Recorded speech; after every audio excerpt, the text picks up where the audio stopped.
Hi, you guys. It's Yaz. And today I want to talk about the real reason why covert narcissists are hard to detect.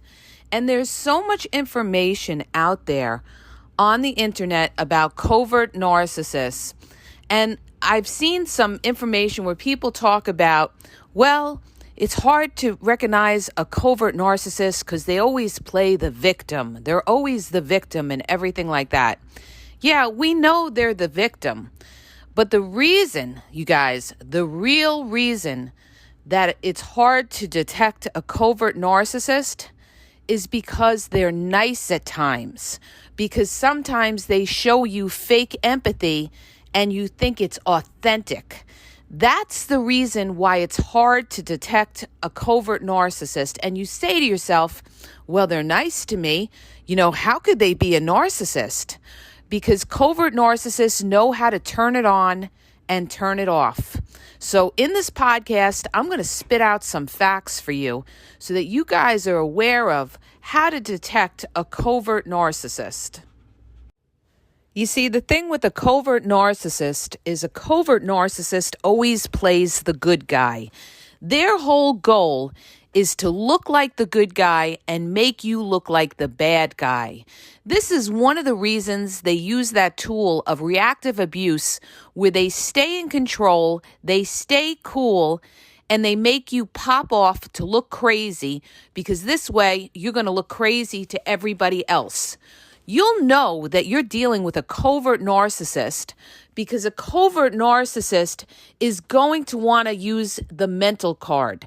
They're going to want to make you look like you're crazy to everybody else. Because one of the ways you could detect a covert narcissist is they're afraid of their image to other people.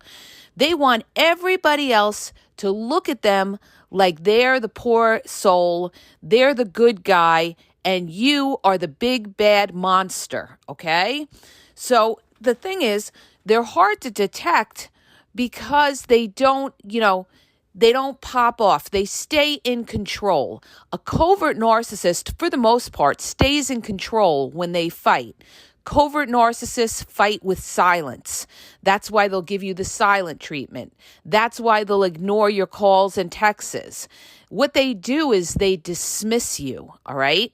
That's one of the biggest red flags that you're dealing with a covert narcissist is that they're dismissive, all right? Like, in other words, you could be in a room with them and other people, and you could be talking, and they will completely ignore everything that you say. But what they'll do is they'll acknowledge other people and they'll flatter other people.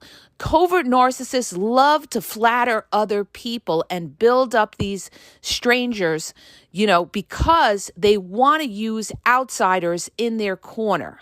So it's hard to detect a covert narcissist unless you really know the person. That's why outsiders are fooled by covert narcissists and they think, ooh, they're so nice. Like a neighbor might look at, your partner and see them outside and they're always so friendly, like, hi, how you doing? Hi, Robin. Hi, Mike. Hi, Tom. How you doing? And they sit there and on the surface, they're very nice. But these people don't live with the covert narcissist. The covert narcissist, when you live with them, is cold. You feel like you're alone. They don't communicate. Another big reason and another real reason that it's hard to detect a covert narcissist is because they don't show their hand.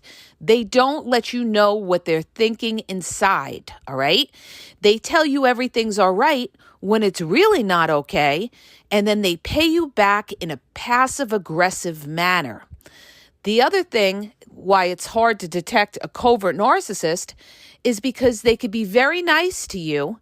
They pretend to be your friend or they pretend to be in your corner, but then they gossip about you. Covert narcissists are the biggest gossipers out there. They want to ruin your reputation. See, understand this. When you're dealing with a covert narcissist, everything they do is indirectly, passive-aggressively. The best way to recognize a covert narcissist is by recognizing, number one, their nonverbal body language, and also to recognize their passive aggressive behavior. In other words, they're telling you everything is all right, but meanwhile, they're slamming doors. Meanwhile, they're showing up late for something. And I just did a reel about this, about, one of the classic tactics of a lot of covert narcissists is that they show up for something. They'll always show up late for something, rather. And I had people get on there like, oh, well, I show up late. I'm not a covert narcissist. We're not talking about you, okay? I can't say this enough, how some people, they take it the wrong way. We're talking about covert narcissists. They do it as a form of control, okay? They want to make you waiting like, here they are. You're always waiting for them to show up somewhere, or waiting for them to call you back, or waiting for them to acknowledge what you say. And the way they react is they're dismissive. They ignore you. They play stupid. See, covert narcissists love to ignore you. Again, what are they doing? They're not showing their hand, all right? This is why it's hard to detect them. Because you figure, oh, well, maybe they didn't hear what I said. Maybe they're just tired, and they love to make excuses. So in order to detect a covert narcissist, you've got to know the covert narcissist, all right? And people that know the covert narcissist know that a covert narcissist always uses excuses. They make promises and they don't follow through. Classic way to know that you're dealing with a covert narcissist is that you can't rely on them. See, the average person that talks about covert narcissism and talks about, they are perpetual victims, this and that, and blah, blah, blah, blah, blah. And that's all they talk about without getting in depth. These people don't really know what a fucking covert narcissist is.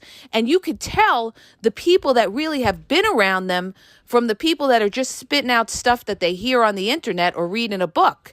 That's the difference between real life experience and people that just hear about it or read about it, because they won't know the ins and outs of these people. You'll know the ins and outs of these people if you've been around them your whole life, the way I've been around them my whole life. I could spot a covert narcissist in a second, all right? And how do I spot them? By their passive-aggressive, indirect ways, all right?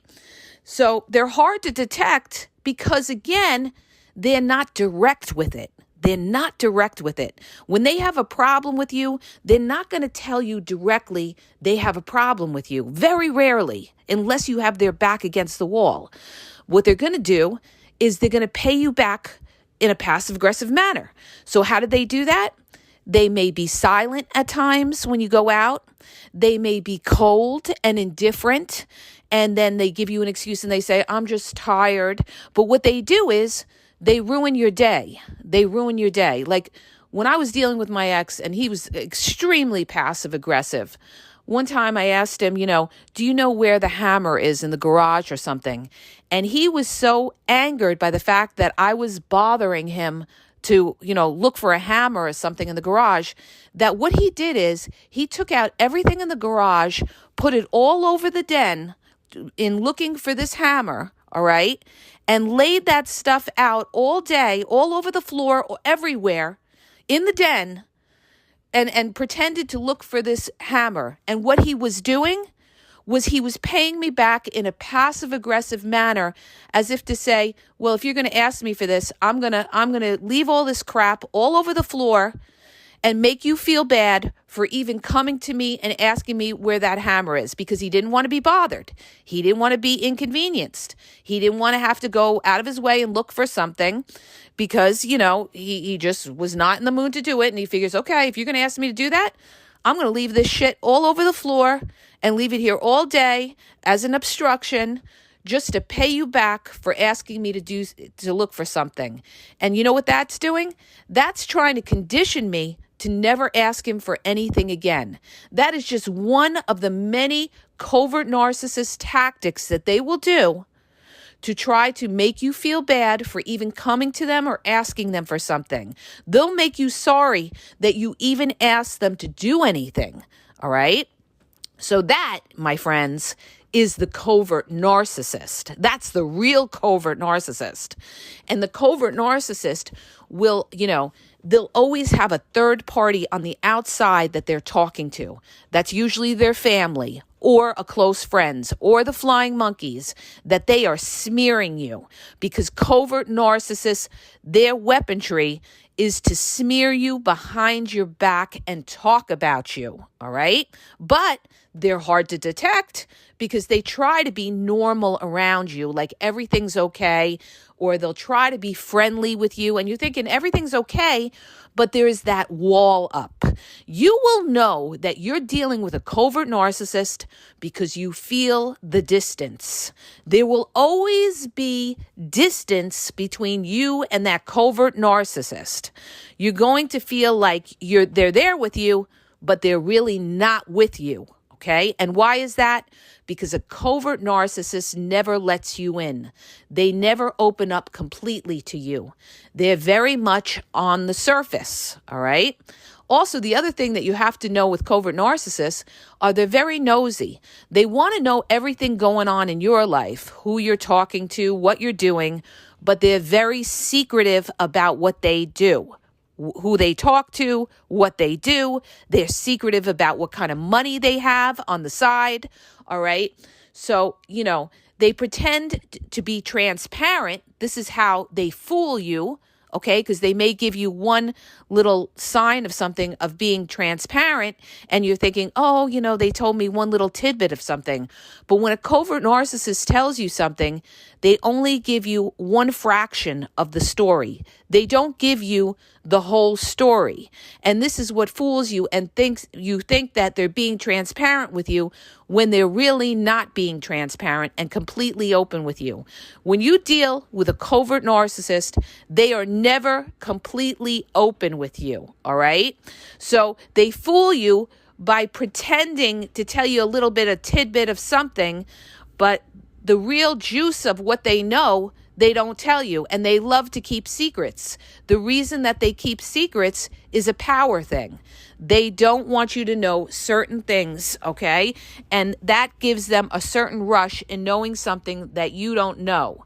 So the reason that they're hard to detect is because they put on the act. They put on the act to pretend to be in your corner, to be, one of your allies and everything like that, when in fact, they are not an ally, all right? When you think of a covert narcissist, the thing that you should think about is that, they are that saying, keep your friends close and your enemies closer. That is the covert narcissist. They keep their enemies close and pretend to be, there for them, and, they pretend to be in their corner, but in reality, they can't stand them. And they work against you. And the covert narcissist is secretly competitive. Why are they so competitive? Because they are the most insecure narcissists out there. That's why they have to hide. That's why they have to put on that false persona. See, a covert narcissist cannot show their true, authentic self. All right? So, because they're afraid. They're afraid of being vulnerable. They're afraid of being hurt. So the irony is they play the vulnerable, narcissist, and that's why they're called the vulnerable narcissist, is because they play the vulnerable narcissist, but the bottom line is they can't be vulnerable. So what a narcissist does is they portray the exact opposite of who they truly are, all right? So they may pretend to be shy, they may pretend to be, quiet and everything like that, or they pretend to be innocent, all right? See, that's the big thing. This is how they fool you, is because a covert narcissist pretends to be innocent. They pretend to be the victim of everything. They're innocent. And this is what fools people, because they work behind the scenes in trying to hurt you. They also, the way they fool you is because they play the dumb routine. Oh, I really don't remember, okay? Nobody has amnesia quicker than a covert narcissist. And people, that talk about covert narcissists, a lot of them don't even know this. Why? Because they never lived it, all right? Only people that have lived it can spit it out the way I'm spitting it out to you guys today, all right? Because I've been surrounded by them, all right? Oh, my gosh. So I'm telling you, they love to play the dumb routine, the dumb card. Oh, I don't know what you're talking about. I don't remember. They love all that. They love taking the Fifth Amendment. They love all that, okay? Because, well, that's, that you don't discriminate yourself, but the whole thing is a covert narcissist, the reason that they're so hard to detect, the reason that they're so deadly is because they don't show their hand. And that's what makes them so sneaky and so deadly, because you never know what's really going on behind the mind of that covert narcissist.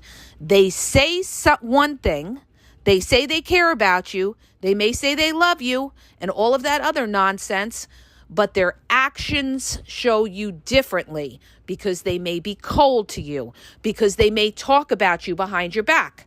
And I had a few incidences with covert narcissistic friends where I thought these people were my friend. They were supposedly close friends of mine.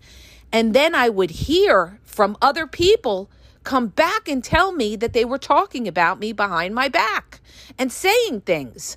And that's when the light bulb went off. And I said to myself, I'm dealing with a snake. I'm dealing with a snake. I'm dealing with a phony person that's pretending to be my friend, but is talking about me behind my back. And why? Because they were secretly jealous of me, all right?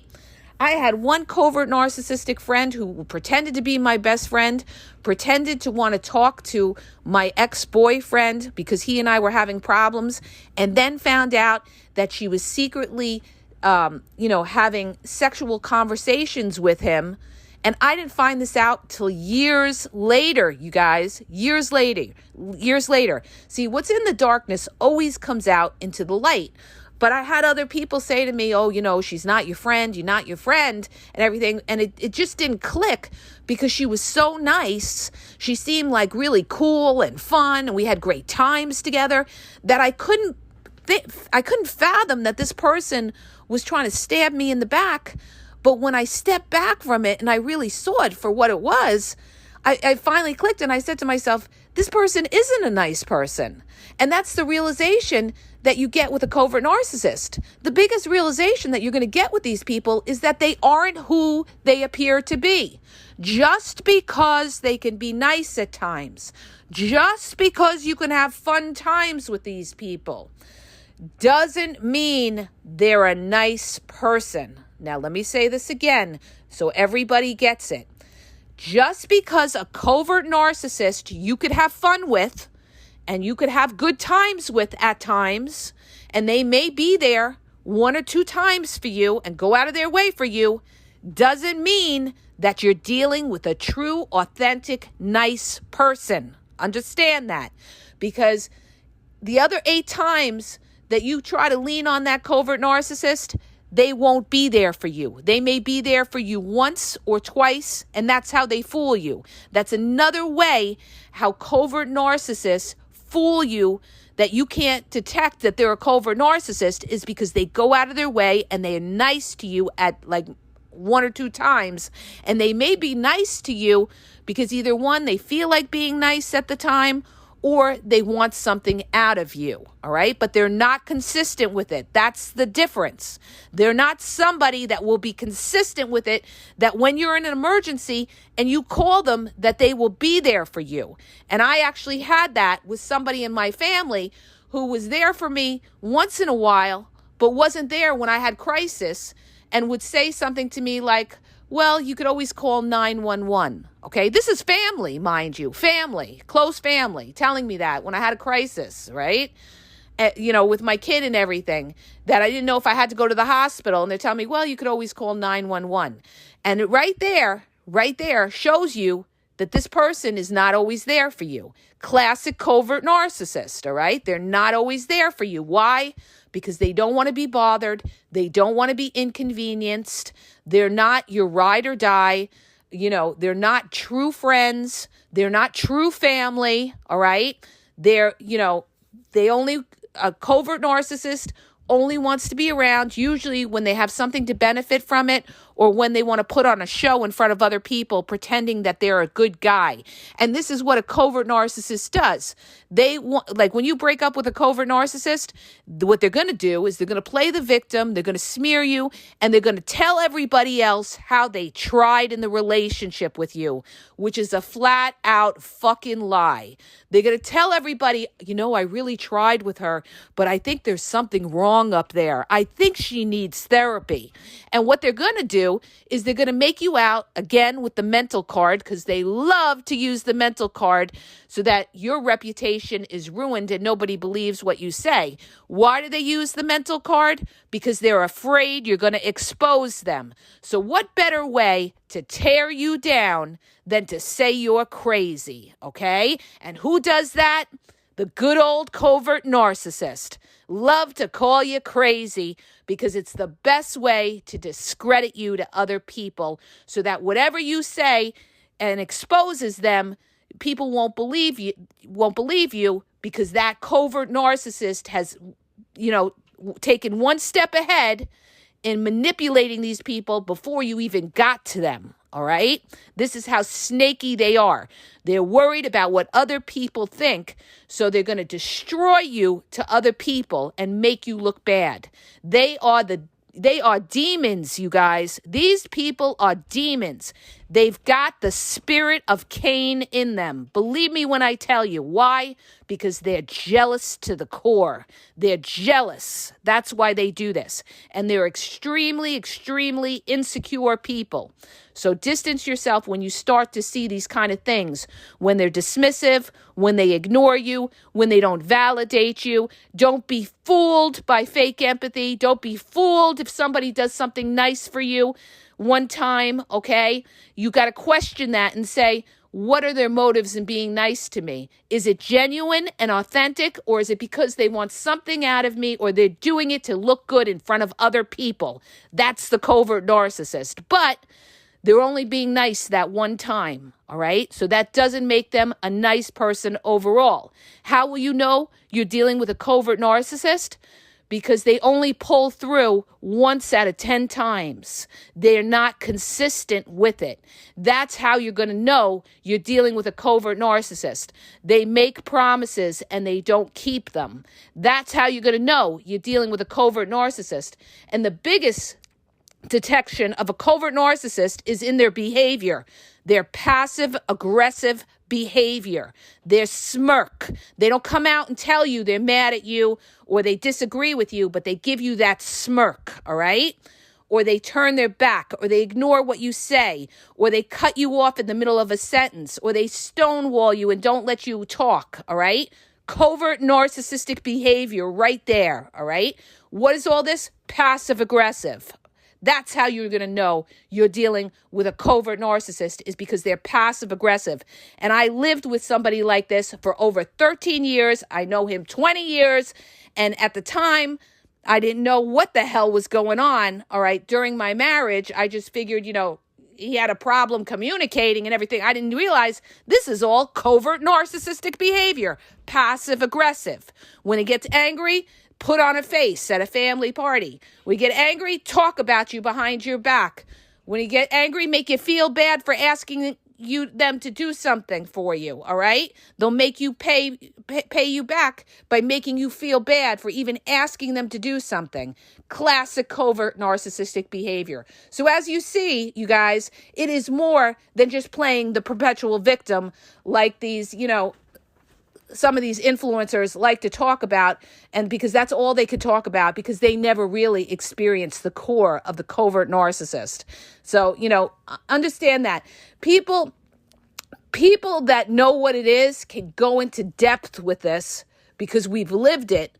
But the other people, they just talk on the surface like they read it out of a textbook or they heard one of the experts say it, so they just repeat it and try to claim it as their own, all right? But they can't get into depth like I just did with you in explaining it. Why? Because they never experienced it, all right?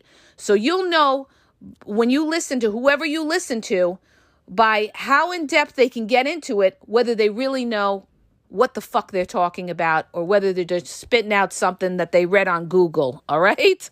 So I hope that helps you guys. Oh my gosh, I went off on my tangent. I'm just trying to spit it out quickly for you because it's spring break, and you know what that means, you guys.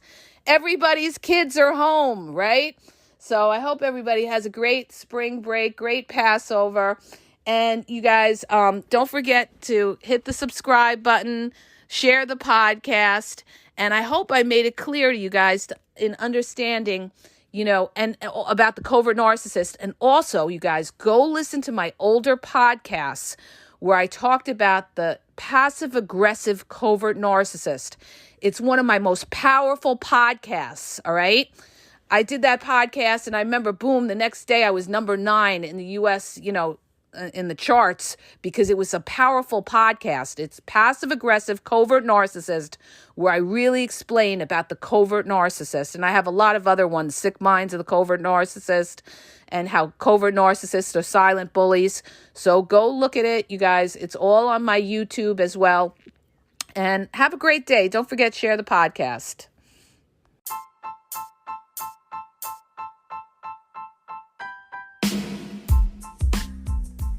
If you guys are having a problem in your dating or relationship, or you're dealing with somebody maybe that's narcissistic, you don't know if they're a narcissist, or you're just having problems, you're in a toxic relationship, and you need some clarity on it, go to the link in the podcast description for my website where I offer email and phone coaching.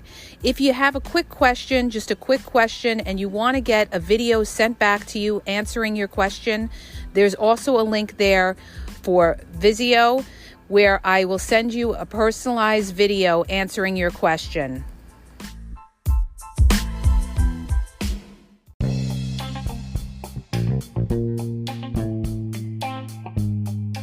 Hi, you guys, it's Yaz, and I want to tell you about my 2 books on Amazon. The first book is Regain Your Power.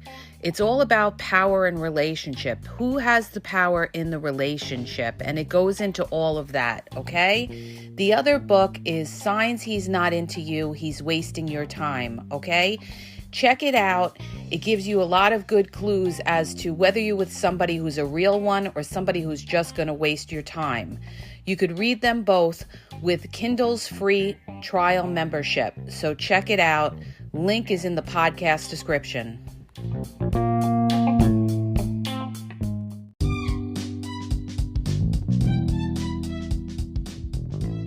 Hi, you guys. I just want to let you know that the Game Exposed now has their merchandise available. Check out the link in the bio, and you could go check it out. There's cool hoodies, cool sweatpants, cool hats. So go to the bio for the link. And also, don't forget to follow me on Facebook at The Game EXP123, and also on Instagram, The Game EXP123. Okay? And have a great day.